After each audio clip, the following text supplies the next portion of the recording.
How you doing? I'm good, thanks. How are you? I'm good. So I asked Alexandra to be on my channel today, where I talk about all aspects of sexual exploitation. I have survivors on here from the sex industry, academics, filmmakers, authors, other survivors, and I feel it's very important for us as a society to have conversations about this, and especially talk to survivors who have been through experiences of being prostituted or being through human trafficking. So because this is going on all around us, it's really everywhere, and it's happening right now in your city, and it's happening right under your nose. And I think in order to make changes, we need to create a much greater level of awareness in our society and be informed about what's happening, what fuels it, what drives it, and what we can do to help stop this and really make the world more equitable and fair. So Alexandra is a trafficking survivor and an expert in trafficking and trauma prevention. She started her anti-trafficking work at 11 years old, and 10 years later was herself trafficked. So this is quite an amazing story that we're going to hear about shortly. After Alexandra was able to restart her life, she dedicated herself to learning everything she could about trauma, its effects, and after effects by focusing her studies on criminology, victimology, psychology, and justice services. It would be another 10 years before she understood that her experience with an abusive boyfriend was in fact human trafficking. This realization lit a fire in Alexandra, and she co-founded the anti-human trafficking nonprofit organization Uprising, based in Wyoming, and her Canadian business, The Laughing Survivor, based in British Columbia, Canada. So Alexandra is a fellow Canadian. I'm in Peterborough, Ontario, just northeast of Toronto. So it's always great to meet a fellow Canadian, Alexandra. Alexandra now combines her lived experience expertise with more than a decade of post-secondary education. So you're also quite an academic as well. And she shares publicly about her story to educate individuals, inform policy, and empower community heroes. So I've been really looking forward to this. Let's get started. And my first question, Alexandra, is really let's start with your origin story, so to speak. What was going on in your life, and what happened that resulted in you being in a trafficking situation? Well, thank you so much for having me here. And I love that you call it origin story because it kind of makes me feel like a superhero, and I am here for Ah, that. okay. So There you go. let's get to that because I Oh, am here for any Monday morning I can feel like a superhero. Um, so for me, my origin story, I was trafficked at the age of 20. But my story actually starts well before that because people don't just drop on this earth at 20 years old. Obviously, things happen that get you to that point, and some are good, some are bad, some lead to vulnerabilities. So for me, that piece you mentioned earlier that I started my anti-trafficking work at age 11. Why don't I use that as a starting point? yeah. So when I was 11 years old, I was in school and I had a teacher read a newspaper article from the Toronto Star to our class. And this article was about a young boy named Craig Kilberger. And Craig had actually read an article himself about another young boy named Iqbal Masih. And Iqbal Masih was a child labor survivor who was in Pakistan and was speaking out against child labor. And Okay. he was shot. And when that happened, it lit a fire in Craig, who then started a small, at the time, organization called Free the Children. When I heard about this at 11 years old, myself and two of my friends were like, wait, what? Kids work in factories? Like they don't play, they don't have recess? What is happening? We don't understand. So we decided to jump in and we created the very first Oakville chapter of what was then called Free the Children. We collected signatures for a petition to send to the government. We collected money for school and health kits to send to survivors of child exploitation overseas. Okay. And I was just like a little mini activist. Like I absolutely loved it. I'm pretty sure I missed my first school dance because I was out collecting signatures for this petition. So I will say Free the Children later became rebranded as We Charity, which was a massive organization behind the Me to We movement across the globe. Yes, I've heard of So it. Uh-huh. probably familiar. So this was back when it was still just a tiny little organization. And I was actually one of the very first chapters that existed Wow. outside of Toronto. Wow. I had no Um, idea those two things were connected. yeah, that was, and you know what's funny is I never actually considered what I did to be in an anti-trafficking realm because it was Right. child labor I was focused on, and I never Right. connected trafficking and child labor. But they're essentially this in a sense the same thing. One is slavery to labor, and the other is sexual slavery to sex. Absolutely. Trafficking exists in, you know, domestic servitude and sex trafficking, forced labor. There's so many different types of it. Right. But trafficking was just like a word maybe I heard, but it happened over there. And even this was stuff that was overseas stuff. So it didn't really connect for me. So I am this young child activist. I'm door knocking, I'm raising money, I'm skipping school dances, like just, you know, Right. the child that I think everybody wishes they had. Right. And then when I was about 13 years old, my best friend's uncle began sexually assaulting me. And it wasn't a single incident. It actually went on for many, many years. And I didn't tell anyone about it. And I slowly kind of slipped from being this child activist Mhm. into still maintaining, you know, I always got pretty good grades. I was always a pretty good kid. But behind the scenes, I started kind of slipping and smoking weed, smoking cigarettes, then doing mushrooms, doing ketamine. Yeah. So as my teenage years progressed, I still maintained good grades for the most part. That like facade, I had that down pat, but behind the scenes, I was really kind of falling and starting to get into that drug scene and really just self-medicating, though that's not certainly terms I used at the time. Well, Uh, and if I may ask a question, when you say self-medicating, it seems to imply you're trying to escape or numb from some kind of pain. So my question is, with the abuse from your friend's uncle, was your friend's uncle you said, or your uncle? my friend's uncle. Yeah. What did you tell yourself about that? What did that mean to you at 15? How did you process that?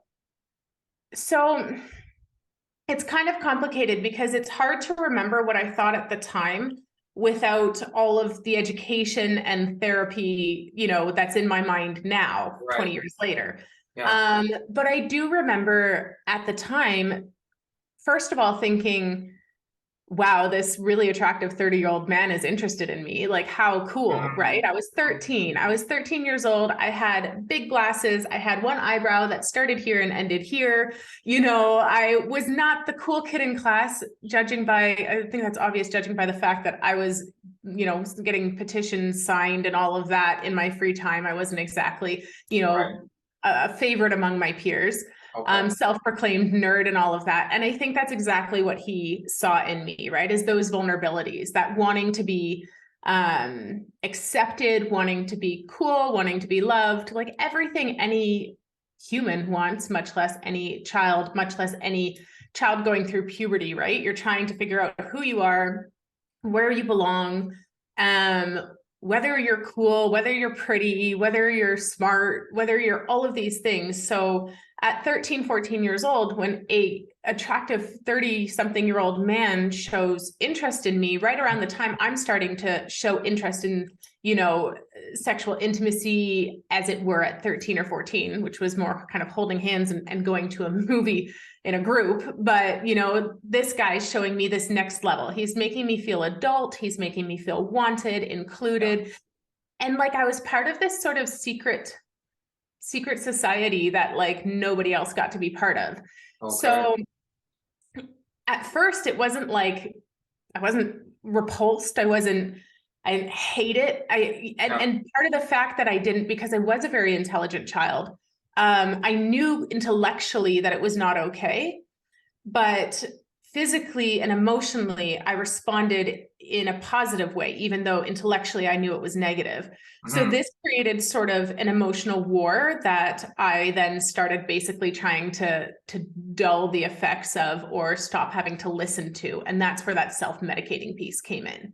It's Had your, that yeah, had your parents ever spoken to you about that sort of thing? You know, if anyone does this or touches you here or there, that's wrong, please come to us? Like, did you have that foundation sort of? You know, my parents were really open about talking about sex and sexuality. I have a very, very clear memory of watching the movie True Lies in like as a family, and then when Jamie Lee Arnold Curtis's, Schwarzenegger movie? yeah, Yeah, with and I Jamie can't Lee remember. Curtis. Yeah, exactly how old I was, but she's doing this sexy dance sort of thing. And I remember my parents pausing the movie and going, okay, can we explain anything? Is there anything you want to talk about? Like just very open and honest. And me just being like, I have become one with this couch.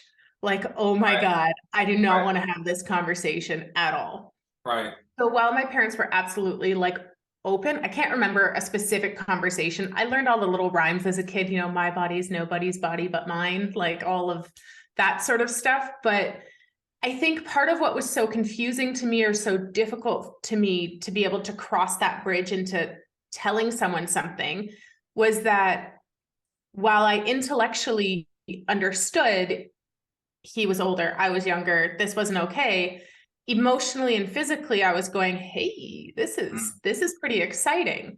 And yeah, therefore I was not, to me, I had always been taught that sexual assault no means no. So therefore you have to say no. And I don't know that I ever said no, especially not in the beginning, because it was all very exciting and intriguing and all of that. And therefore, because I didn't say no, what was I going to report? Right? yeah. So he didn't use violence or coercion directly on you then? No, not at that We know time. we know coercion is involved with the power differential and the age difference, but it would be so subtle that you would not have realized it was going on, I imagine. But no overt coercion or forcibly raping you then. Not at that time. No. So like I said, this went on for a lot of years. And then when I was trying to get my timing right, I think I was 16 or 17 when another uncle in that family was murdered. And it was a whole big thing, obviously. Wow. And what happened in the aftermath of that is, so this family was a family I considered myself just part of, right? I was one of the cousins, sisters, siblings, whatever, and I did everything with them. So when this tragedy struck, we all just stayed together in one house. You know, the parents were navigating the criminal investigation, the funeral, all of that, the trauma and the tragedy, and the kids were just like, okay. And this was a huge family with lots of kids. So there were kids ranging from like way younger than me to older than me. And we basically kind of all just stayed in a hub. And it was at this time that I had a boyfriend. And so I was like, oh, I don't want to engage. That would be cheating, I think. And it's the first time I really said no to the man who was assaulting me. And it was then that he really pushed back. And he was like, if you say no, look at like basically all these other people here. If you're going to say no to me, I have pickings everywhere else. I'll just go after one of them. Oh, And it wow. was my thought at the time that was sort of like, they're your actual nieces. Like, Right. I'm not, they are. That's really messed up. And I'm starting to now intellectually, you know, understand more so. And you know, that puberty is we're not in the shock of the beginning of it anymore. So I'm starting to understand things intellectually, not just with the feeling parts of my brain so much. Right. Um, and yeah, at that point, I was really like, oh, okay, I don't actually want to participate in this anymore. And that's where the threats and the manipulation and coercion came in of like, oh, if you don't, I'll find someone else who will. Yeah. So, and also, who are you going to tell now? This has been going on for years, right? Like, you didn't say no, so you're just as much to blame as I am, and all of that. And that's where I kind of went, oh, I'm so in over my head. Not to mention, I'm dealing with the murder of someone who I considered my family member. Right. Um, Going into the last year of high school, just all of that just kind of compounded. And that's where my drug use really took off in earnest. So whereas before it was sort of Okay. dabbling, now I was like really digging into chemicals, ecstasy, which led me into using methamphetamine, which is how I ended up dating the man who trafficked me. He was a meth dealer. Okay. Okay. So let's talk about that now that we have a bit of the background. So So you'd already been sexually exploited in a sense, and this had created um, a vulnerability to what was to come, perhaps. 100%. Right. Okay. And so you're getting into meth. You meet this guy who's probably sells meth. Is that right? His brother, he mentioned earlier, I think before we started recording, you know, about a screen, this should be a movie. So his brother, his identical twin brother, was actually my drug dealer while he was in jail. And then when he got out of jail, he had heard of me just because the drug scene was relatively small. You kind of, everybody knew dealers and whatnot.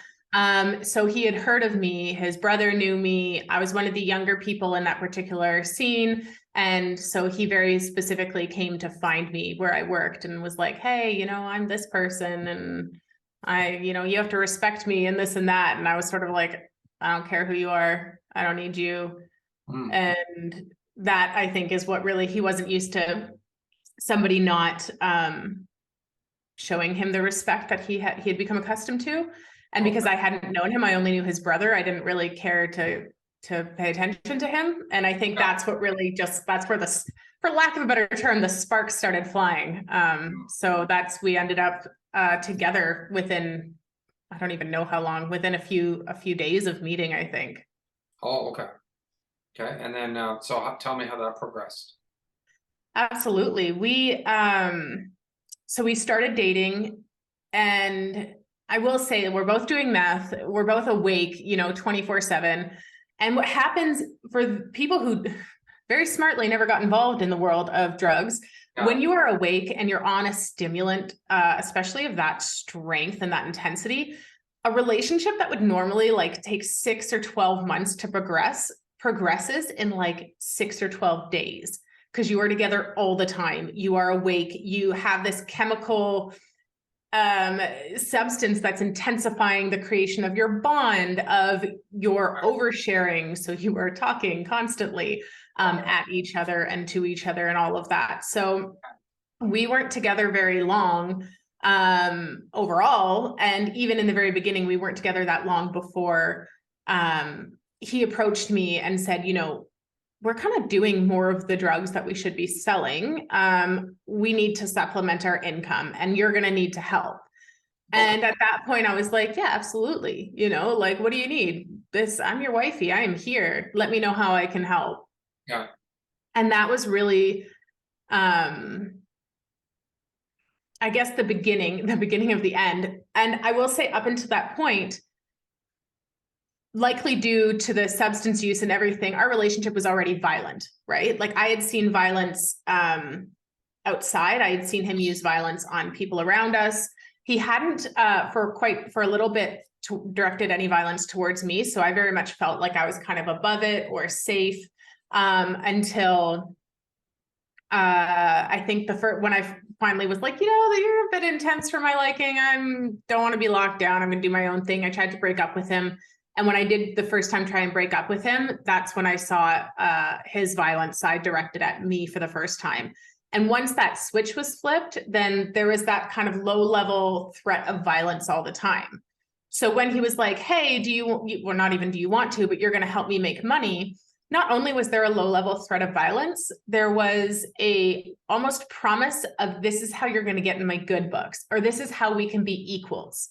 Right. Was sort of how I had thought of it. And I was like, yeah, absolutely. Okay, I'm on board. And it started out with, we'll attend parties or bars or wherever, and your job is to distract. I don't care how you do it, but your job is to distract, and I'm going to take what I need to. I'm going to, steal a bottle that we can pawn or some jewelry or something like that. Mm-hmm. So I was on board with that at first, especially because my job to distract didn't really feel like anything I was uncomfortable with. I wasn't specifically told, go take off your clothes or anything. It was just do whatever by any means necessary. However, that only works for so long before, obviously, he wanted to take a next step. So the next step for us was not in any way discussed. It was when we were partying at a strip club, which we often did. And one night we're there, and all of a sudden, I'm sitting up in what we call Perverts Row. I don't know if that's a common moniker or not, but that row that sits right at the stage. And I was standing up near there, and I literally just felt hands underneath my armpits, and he picked me up and he put me on stage. And the last thing I hear before he kind of releases me up there is, "Don't get down until you've made me some money." And I remember kind of going like, what? But now, so I'm on stage in front of, a room full of people. Yeah. Just wearing normal street clothes, right? Just wearing normal street clothes, which I will say, we're highly sexualized because that's how I dressed, but certainly still jeans and a shirt. And I, thinking back, and it's so many times when people are like, well, why doesn't she leave? Why doesn't she ask for help? And I hate those questions, because I'm on a stage in a room full of people. I could have literally just screamed help, right? I could have asked for help. That never even crossed my mind. The only thing that crossed my mind was, how do I do this to the best of my ability? So I'm not in trouble when I get off the stage. And not only am I not in trouble, but I'm in his good books, right? Right. How Well, do I he'd do already that? established that if you cross me, there's going to be consequences. And he had already asserted a form of psychological and physical dominance over you that left you in a perpetual state of fear, probably. Absolutely. There was always And that threat of violence. Right. And then it's so interesting the way he did that. It was so unexpected and sudden that you would have just felt disoriented, I think. Having this out of the blue, it wasn't like he said, okay, we're going to go there tonight and you're going to do this and you're going to do that or whatever, right? And then you could have had a chance to argue or talk your way out of it or not go with him. But instead he waits till you're right there and then just basically literally throws you up on the stage. Yes. Yeah, exactly. There was no like, how do I prepare for this? Yeah. How do I get out of it? Like you were saying, it was like sink or swim, basically. And in front of a crowd. And he knew my personality pretty well at that point. And I've always been someone who, if you, quietly dare me to do something that I don't think I can do or don't want to do, I'm just gonna be like, kind of screw you. No, I'm not gonna do that. But if you challenge me in front of a group, more than likely, I'm gonna, my ego is gonna puff up a little bit and I'm gonna be like, yeah, I don't back down. Like I can hang with the big boys. I was always the youngest in that scene. I was one of the only girls. I had a lot to prove. So I think that was part of it. He knew like intelligently, I could probably talk myself out of the situation if he gave me the opportunity to, but if he threw me on stage, the threat of violence would mean that I'm going to do the best I can, and B, the challenge and the not wanting to back down from a challenge in front of other people would almost keep me up there. So it's Right. he was psychologically not dumb at all. So after that, when I got down that particular evening, I remember, he was just the sweetest thing. Like he took all the money I had made on stage and he pocketed it. I don't even remember what it was, how much it was. I have no idea, because it never really passed through my hands. I held it for a second and he took it all. And then he was like, oh, we have some important people we have to meet. And it was at that point he sold me to the strip club owner for the night. Or for that, it wasn't even a night, it was like an hour. It's like we went down and talked to someone, and then he was like, I'm going back upstairs, you have to stay here. And again, it was one of those, like, I don't have the ability to talk myself out of this, or I'm just, what is happening? And what is the consequence if I don't do this? Okay, well, that was already pretty clear. So he brought you downstairs to a room to have sex with the owner of the strip club? Yeah. Okay. I think what I've pieced together with information after the fact is, I think he owed the guy money. And I think I paid that debt. For his debt. Okay. That's what I'm guessing. I don't have the full information. I certainly didn't ask a lot of questions. And this wasn't a choice that presented as an option. This was, you're going to do this now. It wasn't even like, you're going to do this. It was like, come down. It was kind of put up as like, you're VIP, you're coming to this, special, you know, we're VIP, we're being treated really well here. And then, oh, hold on, I have to run upstairs. No, wait here, darling, you know, I'll be right back. And then when he left the room, it was me kind of like, why are you looking at me like that? What is going on? And it was, well, this is what's going to happen. You know, I think I remember the strip club owner saying, he owes us money, or you're paying off a debt, darling, or something. It was something, and me just being like, I am so confused. I have no idea what's happening. But also this, you know, leading up to this point, I dated a known drug dealer who was fresh out of jail. I'm doing meth. I'm like making all of these choices. I was put up on stage. I could have yelled for help. I didn't. I got up there and I took off my clothes, you know, all. So at none of these forks in the road that led me to this sort of end place at that time resulted in me feeling like I deserved any empathy, or any help, or anything. It was just, well, I made my bed, I better lie in it. So there wasn't a thought of, I don't want, how can I get out of this? Or it's just like, okay, here I am, let's do this and get it over with kind of thing. Pretty much. It was just sort of like resignation of like, almost like, oh God, okay, Right. cool. Right. Hopefully Right. this goes quick. Like, Were this is you stupid. were you using drugs that night or on meth? Yeah. Yeah.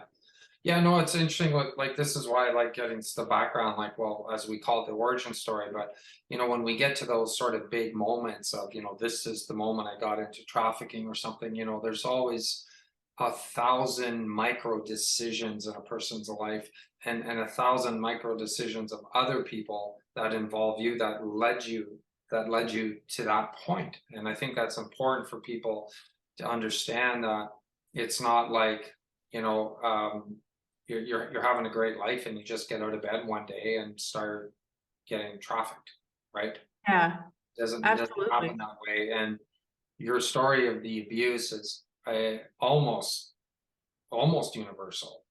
Like, of all the survivors I've talked to, I mean, it has been a lot, but a few, and just hearing stories secondhand as well. And as a therapist, you know, I hear a lot of stories as well about um, people's abuse, and it seems to be almost a universal experience of anyone that's in the sex industry in any way, shape, or form. You know, so it doesn't surprise me.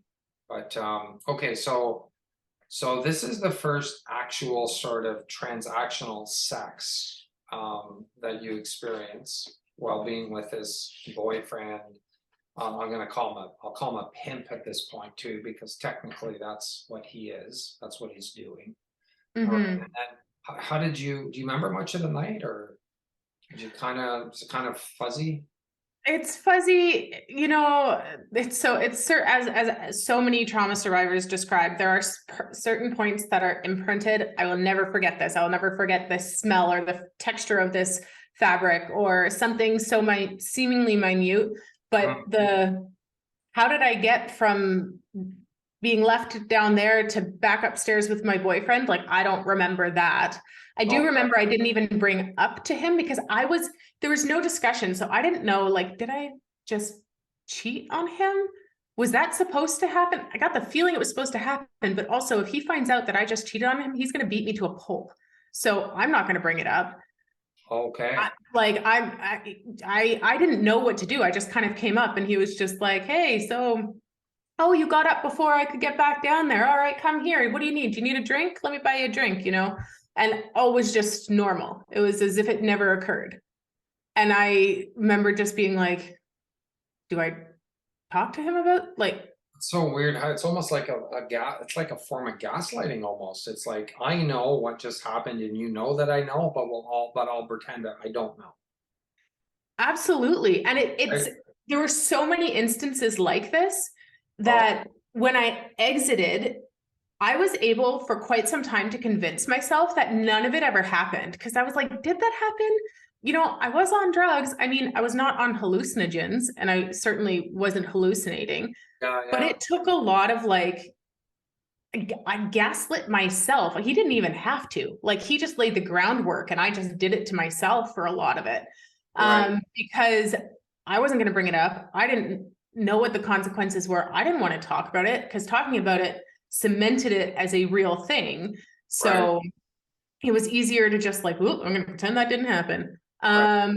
And so like I said, when I finally did exit and I looked back, I spent a good amount of time being like, that was okay. Yeah. You know, I have some scars on my body I can't deny. So certain things happened, but that was more violence. And a lot of the like transactional or commercial sex, I was like, that didn't actually happen. That is just, you know, I'm a victim of sexual trauma. My brain makes up things. It's probably all completely made up and my brain is misfiring and it's messing up memory. It's all fake. That's what I'm just going to believe. It's all fake.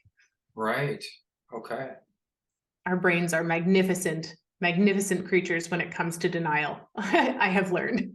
Yeah, well, yeah, denial or dissociation, minimizing. I mean, those are all things that we do to cope with Absolutely. traumatic events, right? And I think we can create a very elaborate narrative about these things that, when it's something that we don't really want to believe, like something like that's so horrifying that we don't really want to accept the reality of it. So our brains are very creative at creating an alternate narrative that we can live with, right? Basically, and I think it's important that you don't blame yourself, or I mean, I don't mean you specifically, but also I think just survivors, anyone listening to this, even generically, that you realize that there's nothing wrong with you if you do this or bad about you. This is what you have done to cope. That's it, and to survive.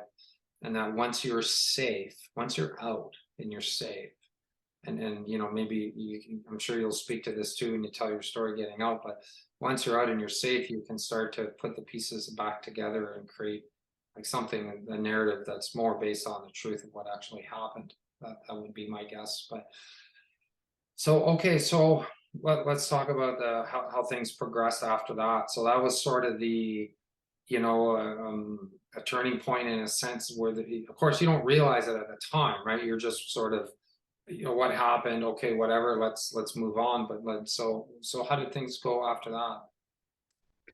After that, the me being a distraction and stealing from things progressed as well, but it started becoming, I just need you to talk to this guy and agree to hang out with him on this night at this time. And I was like, okay, well, that's like at, midnight. If I go over to a guy's house at midnight, there's one thing that's going to be expected. And how are we going to do that? And he's like, well, you do whatever you need to do. I don't care what you do. That what happens then doesn't matter to me. Because you and I are in this together, babe. We both have to make sacrifices. Didn't actually occur to me to ask what sacrifices he was making. Right. But so that sort of progressed as well. And then the other part of it was, when we had started talking, I was managing a tanning salon. So he would come in and tan. While he was in there tanning, he would take pictures of himself in different states of undress or naked or whatever and send them to me. We'd exchanged phone numbers. So I'm like getting these pictures of him. And in return, as many people do, I'm sending him some pictures. Mind you, this is 2007. So we're talking like flip phone quality images. Pretty grainy, right? Mm-hmm. Yeah, not exactly what we have available to us today. And I'm very grateful for that. But I did, engage with that. I sent him some pictures. And then one day, I think at some point I remember catching him showing his buddies some of the pictures I had sent him. And I was like, dude, like, come on, those were for you. That I'm not sending you anymore. If that's how you're treating them, I'm not sending you anymore. But what I came to find out later is, we'd go to these parties and occasionally I'd wake up with him, we would have gotten a cheap motel room or something. And I'd wake up there and just be like, oh, I have a really bad memory of the night. And it'd always be like, oh God, you got too drunk again. You're so lucky you have me. You're such a mess. Like I took care of you, but you got to stop. You're an embarrassment, like all of this. And I remember just thinking I had one drink and also I'm using meth. So like you can drink like enough to fell an elephant if you're using a stimulant like that. Or at least I could. So it didn't really add up until one day I woke up in this motel room and I'm naked, or I was half naked or something. And he was taking pictures of me. He was moving my body around into poses and taking pictures of me. And I uncovered some more information. And I guess this had been happening for a little bit. And he was selling those pictures. He had been doing this. He'd been drugging my drinks with GHB and then selling pictures that he was taking of me. I don't know what happened to any of those pictures. Like I said, I'm grateful it was 2007 and it was grainy cell phone picture. I don't know who he was selling them to specifically, where they ended up, whether it was online or a personal exchange or something like that. But it was actually that sort of explanation of that incident that I was sharing with a friend 10 years later, who was the one who was like, that's trafficking. And I was like, no, that's domestic violence and bad decisions on my part. Like, I got myself into that situation. And she was like, no, if he's profiting off the sexual exploitation of your body, that's trafficking. Right. So that skipped ahead there, but that's how I kind of figured out 10 years later that what happened to me was in fact trafficking. Right. I had no idea that was happening. Right. Okay. And with these, how often would he set up these meetings with these guys and say, okay, you know, got to be at this place at 12 midnight tonight? Was this going on 4 or 5 times a week, once a month? No, that was pretty sporadic. And I will say, like, our overall, this is what often shocks people. So our overall time of dating really was January 2007 until I think May 2007, I finally extricated myself from him, or April. There was some lingering difficulties through May and June. And then end of June, I moved away. And that was when I exited. So this was like a total of 6 months of my life. But it was more the like strip clubs, you're going to get up on stage and, you know, what are you wearing underneath? We're going out tonight. And I'm like, why does it matter?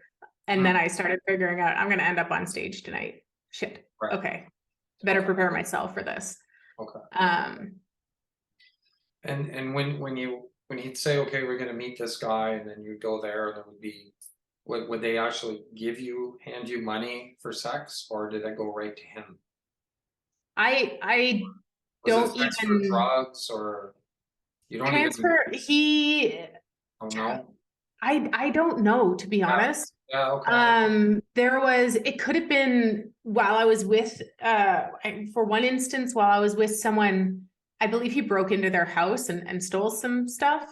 Because it was still that, like, you're distracting them. We're just taking this to another level. So it wasn't ever for me, which is, again, even when I came to understand what trafficking or prostitution or anything was, I never likened that to anything of my story, because I never met with someone who I considered a John.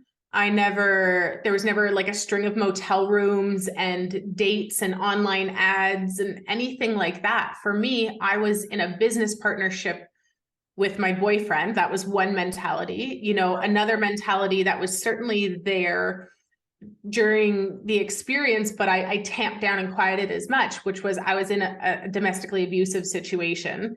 And it wasn't until many, many years after exiting that I was able to look back on that and reframe it, not just as domestic violence and a series of bad decisions on my part, but in fact, this was trafficking and exploitation because of these factors. Right. Okay. So, let's talk about specifically how trafficking actually works, or a definition.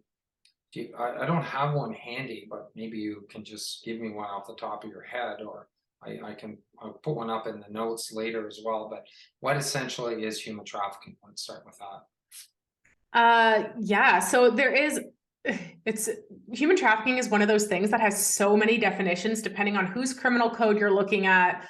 And, you know, the Palermo Protocol or the Canadian Criminal Code or US or anything. But I find that the easiest way to break it down is, as I kind of mentioned earlier, is if there is a third party profiting off the sexual exploitation of someone. So if I choose to, you know, prostitute, if I am engaging in prostitution and keeping my money, that's commercial sex, right? If I'm engaging in prostitution and the money or whatever thing of value is being gained from that is immediately going to a third party, then that's trafficking. That person is exploiting or trafficking me for their means. So that's one of the things that I find is kind of, it's maybe oversimplified, but it helps me to understand that. On our Uprising website, we actually created a little flow chart of like what falls under the umbrella of sex trafficking, because so many people got confused by that. So, and that is, I will say that's US focused, but it's that idea that the commercial sexual exploitation piece. So if there is anybody under the age of 18 who engages in commercial sex, it's considered commercial sexual exploitation, because someone under the age of 18 cannot consent to commercial sex. Once a third party is profiting, you're looking at trafficking. When you get over to someone over the age of 18, you just have to prove that force, fraud, or coercion is involved, right? That one of those things is involved. And as I've explained through my story, there was certainly force, fraud, and coercion involved, whether I acknowledged or believed that at the time or not. Yeah, I found a short little definition. I'll just read.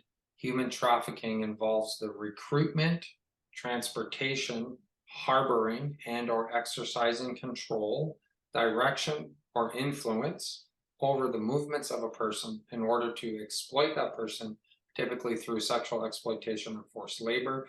It is often described as a modern form of slavery. So just when you're just you telling your story, so the recruitment is, so you're already in a relationship with this guy. He takes you to the strip club, let's say. So that's the transportation. He's exercising control, direction, or influence over your movements. So that's the, hey, you're getting on stage.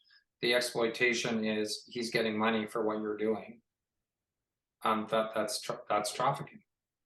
And, Yeah, and exactly. I think it's important to like realize it's not necessarily girls in a shipping container, although it does take that form, or the movie Taken, which I love, Liam Neeson, of course, but it's not always some guy in Serbia grabbing an American tourist off the street, throwing her in a van, and then shipping her off to a brothel, although that happens as well, right? I think especially in Canada, the United States, it's more along the flavor of what you're describing, right? 100%. I love that you brought that up, because I think that's one of the things I fight for the most is the true understanding of trafficking. Because, like I mentioned earlier, I didn't actually I was trafficked in 2007. I didn't actually come to understand I was trafficked until 2017 or 2018. In that 10 years that passed, yeah, I went to court against my abuser. So we had a full criminal trial. I got a degree in criminology. I got a degree in victimology. I got a diploma in justice services. I worked in the helping field, both with offenders and victims, with adults, with children, in prevention and in rehabilitation. Oh, wow. I lived in this world. I worked in domestic violence shelters. I sought therapy for being a victim of domestic violence and sexual assault. I had a lot of information available to me. And at no point did anyone else bring up the word trafficking. And certainly at no point did I connect it to anything that happened to me. Because to me, trafficking was this thing that happened over there, wherever there was, most assuredly not in Canada, right? You're a tourist that gets snatched off the streets, or you're in some country that isn't Canada, whatever it was that my brain thought, it was just over there, right? Certainly wasn't Oakville, Ontario. Yeah. And then your dad never called him up and said, I have a particular set of skills. No. A nightmare for people to do, right? Well, and even more so on that note, and again, I love that you bring that up, because even more so on that note, I was never taken, right? Like, I walked into this. I agreed to so many things along the way before the thing that I didn't agree to happened, but I didn't necessarily not agree to it. It was just the next step in the several steps I had already taken. For me, trafficking was that thing when someone was snatched off a street or from under a bed or something. It wasn't someone who walked into the situation and then, agreed, yes, yes, yes, yes. Oh, but not that thing. Oh, but my 5 yeses already discount this one no. So that's where I think I so badly want people to understand. And even my situation, I didn't have anybody I would have called a John. I didn't exist in motel rooms with strange men coming to the door and an exchange of money.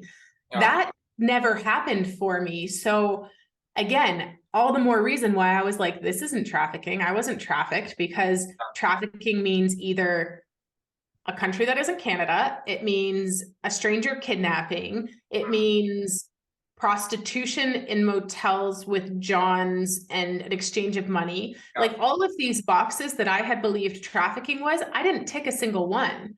Yes. So even with all of my knowledge, with my several degrees and all of this, I was like, yeah, no, that's not me. Yeah, yeah. Well, and it's so interesting because I'm just thinking now, like I have some other interviews I've mentioned, like Andrea Hines, who you know, and sort of the continuum is like, I mean, Andrea like literally straight up work in a brothel, had sex with 5 to 6 to 7 men a day for money. Like she says in the interview, we fucked for money, period, straight up, right? Mhm. And we have Mia, who was from Ireland in the sex trade, but she would do the out calls. So she would put an ad in the paper. She had no pimp. You know, she just did it herself. She put ads in. The Johns would call her. She'd go there, you know, exchange sex for money. And then we have yourself, which was neither of those things, Yeah. neither of those scenarios. So there's the whole gamut right there.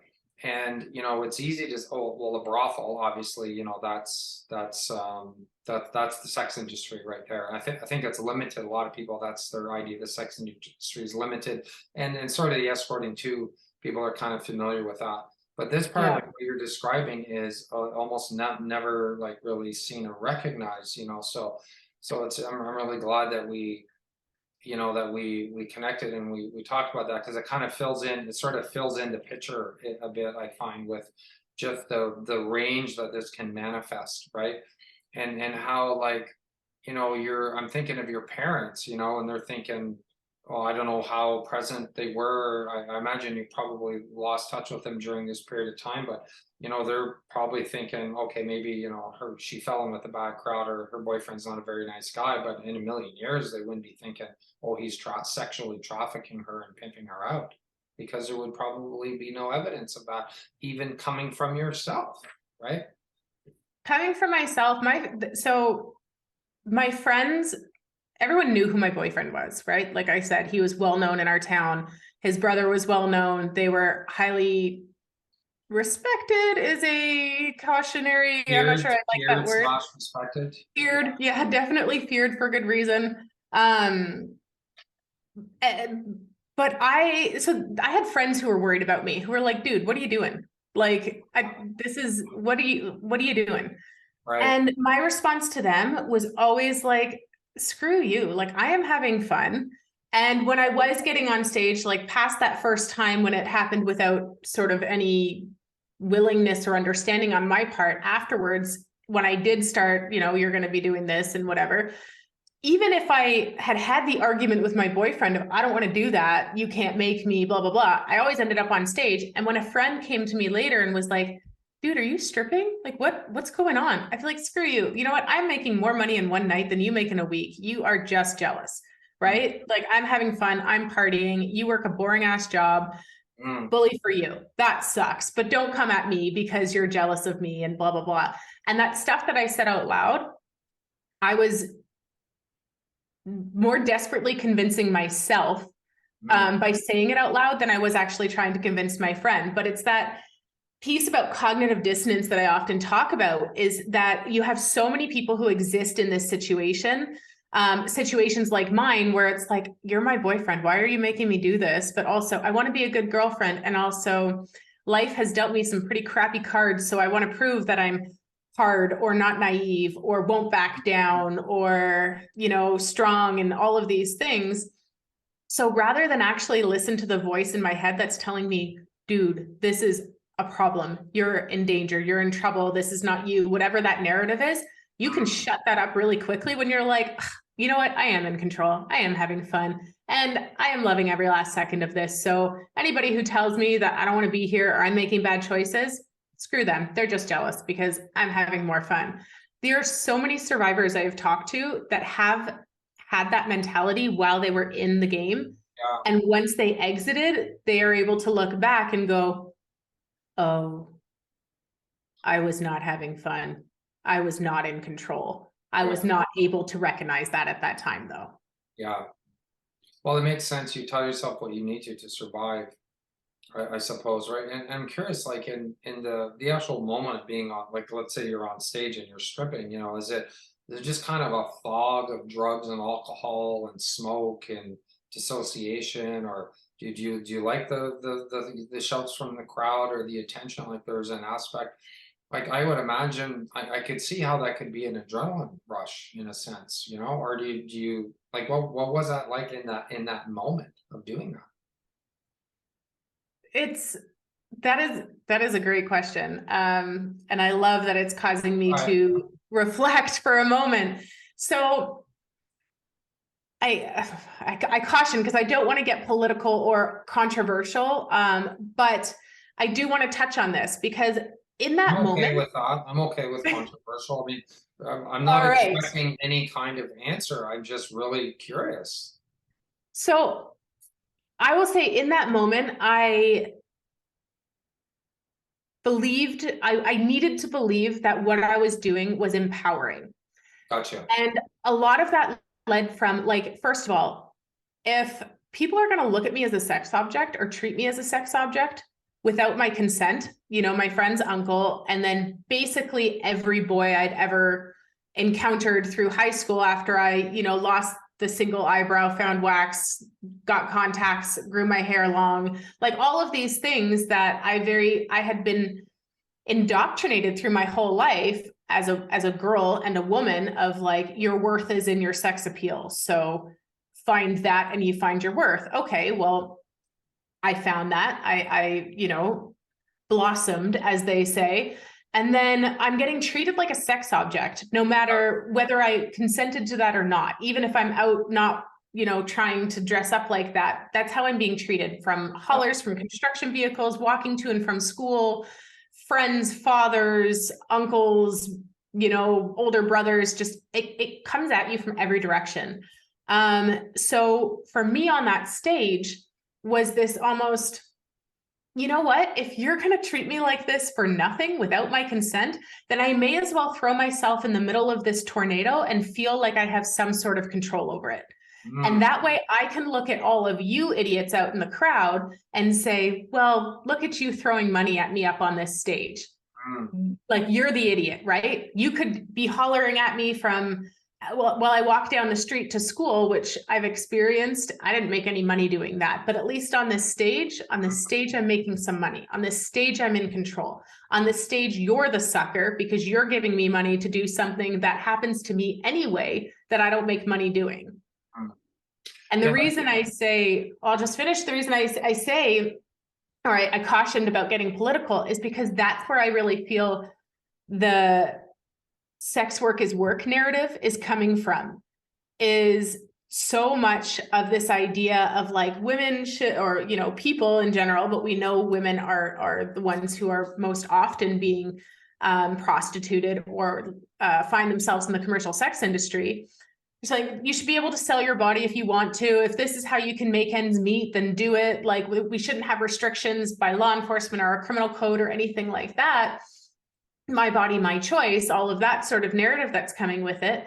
Yeah. And for me, I'm saying that to me sounds like that exact feeling I had on stage. If this is going to happen anyway, then I can't dismantle this system of oppression that's screwing me over every moment I'm awake and breathing, and apparently when I'm asleep as well.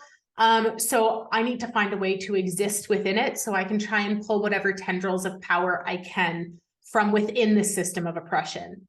Mm, And that's what I was doing on that stage was I'm going to be up here no matter what. I'm going to be hooted at and hollered at no matter what on the mm, street, going to get milk, whatever it is. mm, Up here, at least I can pretend like I have power for 5 seconds, mm. right? For the 5 minutes of this song. And I can look down on the people who usually make me want to shrivel up and hide in a corner because they make me feel unsafe when I walk down the sidewalk. Right. Yeah. Well, I can see. I remember I read a quote by Jenna Jameson, who was arguably the world's most successful porn actress. She was raped twice before she went into the industry. Gang raped once, And she made the comment that, and I thought it was so interesting. She had this insight. She said, after my rape, I got into porn to feel powerful. I felt powerful knowing thousands of men were masturbating to my images.